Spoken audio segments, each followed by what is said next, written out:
สารแสดงความเศร้าสลดใจต่อเหตุการณ์แผ่นดินไหวรุนแรงขนาด 7.2 และ 7.5 เฮกเตอร์ที่ประเทศเวเนซุเอลาวันที่ 24 มิถุนายน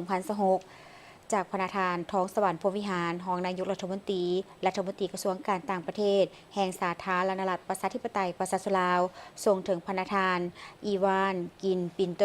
รัฐมนตรีกระทรวงการต่างประเทศแห่งสาธารณรัฐโบลิเวเรียน เวเนซุเอลา พระประธานข้าพเจ้าได้รับทราบด้วยความเป็นห่วงเป็นใยอย่างยิ่งและขอแสดงความเห็นใจอย่างสุดซึ้งต่อความเสียหายที่เกิดขึ้นจากเหตุการณ์แผ่นดินไหวรุนแรงขนาด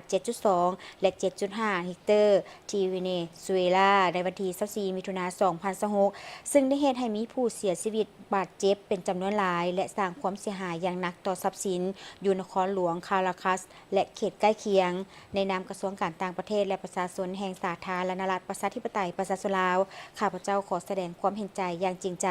มายังพระประธานและผ่านพระประธานไปยังรัฐบาลและประชาชนเวเนซุเอลาอ้ายน้องตลอดถึงครอบครัวผู้ที่ได้รับผลกระทบจากภัยพิบัติทางธรรมชาติในครั้งนี้